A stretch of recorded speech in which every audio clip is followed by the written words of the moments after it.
অনেক সময় দেখা যায় যে কিছু কিছু মানুষ রেশন পাচ্ছেন না। বাড়ির থাকা বৃদ্ধ মানুষ, অসুস্থ ব্যক্তিরা, এমনকি যারা বাড়ির বাইরে থাকেন তারাও। তাদের রেশন কিভাবে তুলবেন এই বিষয়ে জানতে হলে আমার এই ভিডিওটি প্রথম থেকে শেষ পর্যন্ত দেখতে থাকুন। তার সাথে সাথে আমার সাথে জুড়ে থাকুন এবং লাইক, শেয়ার ও সাবস্ক্রাইব করে রাখবেন। আসুন তাহলে জেনে নেওয়া যাক।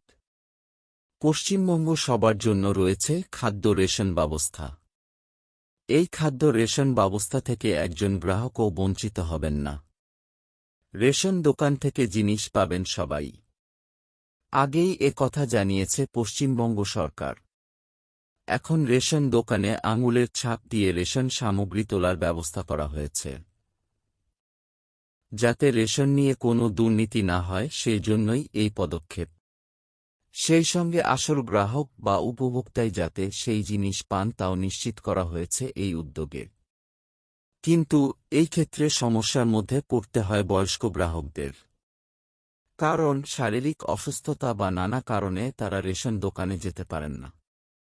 তাই সেক্ষেত্রে রেশন সামগ্রী পাওয়া থেকে বঞ্চিত হন তারা। প্রবীণ নাগরিকদের সুবিধার জন্য নতুন পদ্ধতি চালু করল পশ্চিমবঙ্গ সরকারের খাদ্য দফতর। এই পদ্ধতিতে রেশন দোকানে না গিয়েও তাদের জন্য প্রাপ্য বরাদ্দের মাল তুলতে পারবেন এই বয়স্ক ব্যক্তিরা। এই রকম বয়স্ক ব্যক্তিদের জন্য নমিনেশন পদ্ধতি চালু করেছে খাদ্য এবং খাদ্য সরবরাহ দফতর।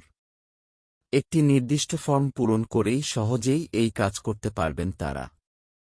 খাদ্য দফতর জানিয়েছে, এখন বাড়ির বয়স্ক ব্যক্তির নামে রেশন কার্ড করা হয়েছে।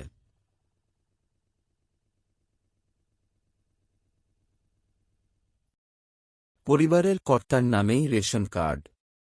রেশন দোকানের সামগ্রী বিলি নিয়ে নানা রকম দুর্নীতির অভিযোগ আসত। সেই অভিযোগ বন্ধ করার জন্য একাধিক পদক্ষেপ নিচ্ছে এই দফতর। সেই সঙ্গে কোনো আসল গ্রাহক বা উপভোক্তা যাতে বঞ্চিত না হয় তা দিকেও নজর দেওয়া হচ্ছে। এই জন্য একাধিক পদক্ষেপ নেওয়া হচ্ছে। আধিকারিকরা জানিয়েছেন, এখন রেশন কার্ডের সঙ্গে আধার কার্ড যুক্ত করা হয়েছে। সেই সঙ্গে রেশন দোকানে গিয়ে আঙুলের ছাপ দিয়ে সামগ্রী তুলতে হয়। কিন্তু অনেক কারণেই রেশন দোকানে যেতে পারেন না বয়স্ক ব্যক্তিরা। তাই সেই পরিবার রেশন পাওয়া থেকে বঞ্চিত হয়।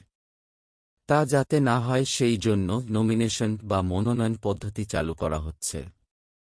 এই ক্ষেত্রে ওই ব্যক্তির হয়ে রেশন তুলতে পারবেন তার মনোনীত ব্যক্তি। এই জন্য তাকে অনলাইনে একটি ফর্ম জমা দিতে হবে। এই ফর্ম 15 পাওয়া যাবে খাদ্য দফতরের নিজস্ব ওয়েবসাইটে। সাইটে গিয়ে তা পূরণ করতে হবে। এছাড়াও কোনো এলাকার খাদ্য সরবরাহ দফতরের ইন্সপেক্টরের অফিসে গিয়েও ওই ফর্ম 15 জমা দেওয়া যাবে। যে রেশন দোকান থেকে তিনি সামগ্রী তোলেন সেই দোকানেরই অন্য 2 উপভোক্তাকে তিনি মনোনীত করতে পারবেন।